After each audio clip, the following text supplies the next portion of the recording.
미국 마이애미 해변에서 날카로운 비명소리가 들려옵니다. 모든 사람이 발을 동동 구르며 지켜보는 가운데 한 남자가 바다로 쏜살같이 뛰어듭니다. 도대체 무슨 일이 생긴 걸까요? 지금부터 함께 들어보겠습니다. 안녕하세요. 저는 마이애미에 거주 중인 62세 올리버라고 합니다. 사랑하는 제 아내와 두 딸 이렇게 세 가족이 함께 살고 있고요. 저는 마이애미 경찰청에서 오랫동안 근무하였습니다.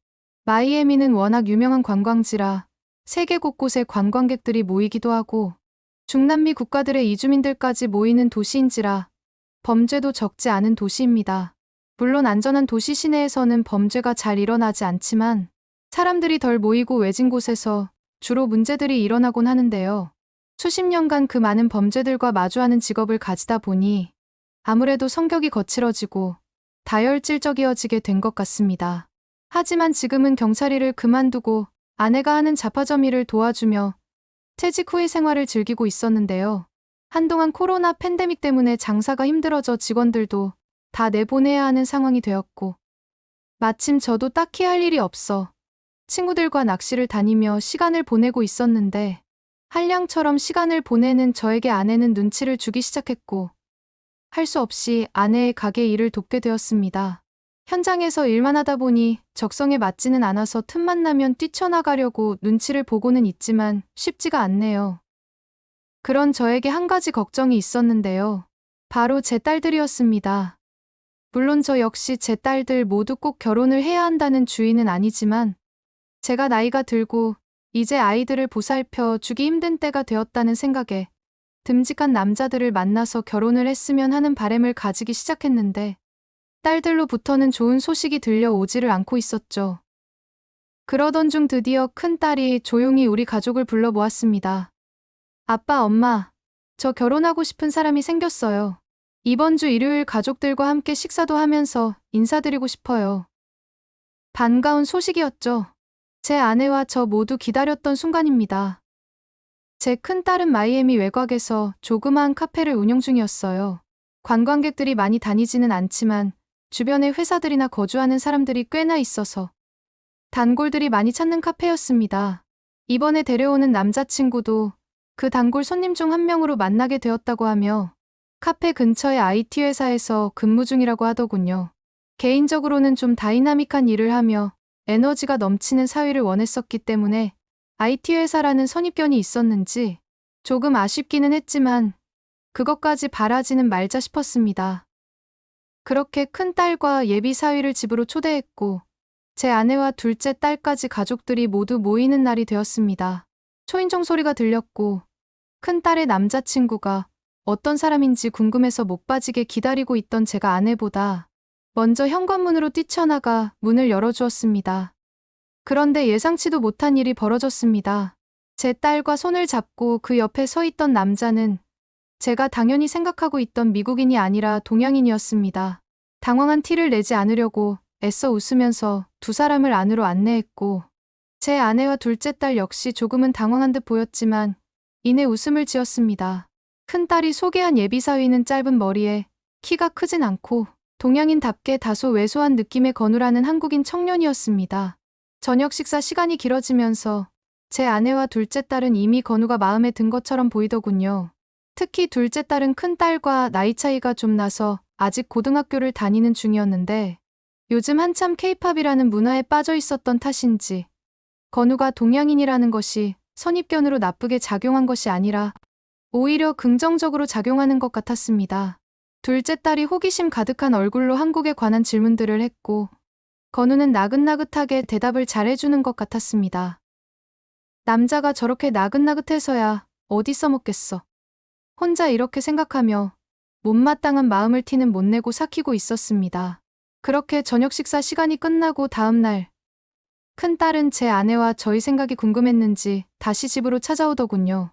아내는 예상했던 대로였습니다. 평생 거칠고 터프한 저와 살아서 그런지 어딘가 가정적이어 보이고 친절해 보이는 모습이 좋았다고 하더군요. 큰딸이 저에게도 건우에 대해 물어보았는데요. 저는 평소 제 성격대로 솔직하게 얘기했습니다. 에이미, 건우라는 청년이 아빠가 원하는 사위의 모습은 아니야. 아빠가 원하는 사위의 모습은 남자답고 책임감 있어 보이며 너를 지켜줄 수 있는 그런 남자야. 큰딸이 제 솔직한 말을 듣고 서운해하는 모습을 감추지 못하고 집으로 돌아갔습니다. 다 큰딸이 제 말을 들을 리 없다는 걸 알지만 저는 그렇다고 마음에 들지 않는 사위를 받을 수도 없는 노릇이었죠. 그렇게 어떻게 해야 할지 고민하던 차에 아내의 제안으로 다 같이 마이애미 비치로 피크닉을 나가게 되었습니다. 한동안 가게에 묶여 지내느라 답답했던 차에 잘 됐다 싶었습니다. 건우와 만나게 되는 게 그렇게 달갑지는 않았지만 같이 가겠노라고 얘기했죠. 아니 어떻게 보면 유치하게 짝이 없지만 정말 솔직히 얘기하자면 건우가 해수욕을 하기 위해 상의를 벗거나 하면 그 왜소한 몸이 드러날 것 같아서 왠지 딸이 실망하게 되지 않을까 하는 생각을 했습니다. 피크닉을 가는 날이 되어 다 같이 모였고 오랜만에 바다에 나온 제 아내와 딸들은 물놀이에 한창이었습니다. 건우는 혼자 남은 제가 신경 쓰였는지 아니면 제가 마음에 들어하지 않는다는 걸 눈치를 챈 건지 물놀이를 가지 않고 제 곁을 지키고 있더군요. 그러다 괜히 어색하게 이런저런 얘기들을 건네곤 했습니다. 그런데 그때였습니다. 갑자기 어디선가 비명소리가 들려왔고 그곳으로 사람들이 모여들기 시작했습니다.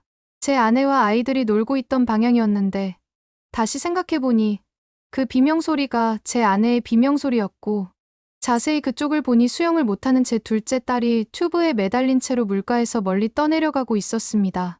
아차 싶은 찰나에 옆에서 건우가 갑자기 상의를 벗고 튀어나가더군요. 경찰 생활을 오래 한 제가 순간적으로 보기에도 그 모습은 그냥 평범한 IT 회사 직원이라고 생각하기 힘들 정도의 민첩한 움직임이었고 바다를 향해 뛰어 곧바로 제 둘째 딸을 향해서 쏜살같이 수영을 하며 나아갔습니다. 백사장에서 제법 벗어나 파도가 심해지는 곳이었지만 다행히 둘째 딸은 튜브의 끝까지 잘 매달려 있었고 건우는 안전하게 둘째 딸을 데리고 나왔습니다. 많이 당황한 둘째 딸을 건우는 아주 편안한 말투로 능숙하게 안심시킨 후 눕혀두었습니다. 제 아내와 저는 건우에게 고맙다고 인사를 건넸고 그제서야 마치 다른 사람처럼 민첩하던 건우에서 다시 나긋나긋한 건우로 돌아와서 머쓱하게 웃음 지었습니다. 괜히 마음에 들지 않아 했던 건우에게 괜히 미안해지는 순간이었습니다. 그 일이 있고 난 후 다시 큰딸과 함께 건우를 집으로 초대하였습니다. 저녁 식사를 하면서 마이애미 비치에서 있었던 일에 대해서 이야기를 하면서 저는 솔직하게 놀랐다고 얘기했습니다. 도대체 IT 회사에 다니는 평범한 사람이 어떻게 그런 운동신경을 가지고 있는 거냐고 물었습니다. 건우는 특유의 쑥스러운 듯한 웃음을 지으며 얘기했죠. 사실 한국 청년들은 모두 군대를 의무적으로 가야 하는데 건우 자신은 한국 해군특수부대 UDT 출신이라고 했습니다. 그때 받은 훈련들이 육체적으로 정신적으로 고되었지만 제대를 하고 나니 모든 일을 해낼 수 있을 것 같은 단단함이 생긴 것 같다고 하더군요. 그리고 제대 후 취업하기 전까지 한국 동해안, 강원도의 한 해수욕장에서 해양안전요원으로 일을 하며 생활비를 벌었다고 하더군요. 이제야 그날 해변에서 있었던 모든 상황들이 이해가 되었습니다. 그때까지 제가 가지고 있던 동양인에 대한 선입견이 깨지는 순간이기도 했고요. 그날 이후부터 저는 아내 일을 돕고 남는 시간이 생기면 건우를 불러서 같이 낚시를 가게 되었습니다. 큰딸은 자기와의 데이트 시간을 뺏는다고 투정을 부리는 듯 했지만 내심 저와 가깝게 지내게 된 것이 다행이라고 생각하는 것 같았죠. 이제 제 큰딸과 건우의 결혼식이 얼마 남지 않았는데요. 신혼여행은 한국으로 간다고 하는군요. 한국에 푹 빠져 지내던 제 둘째 딸도 한국에 무척 가고 싶어하는 눈치인데 제가 그럼 언니처럼 건우 같은 한국 남자를 만나서 너도 한국으로 신혼여행을 가면 되겠구나 라며 장난반 진담반으로 얘기했습니다. 사실 아빠도 한국이 무척이나 궁금하단다. 오늘 이야기는 여기까지입니다. 끝까지 들어주셔서 감사하고요. 여러분의 구독과 좋아요, 그리고 알림 설정은 영상 제작에 큰 힘이 됩니다. 감사합니다.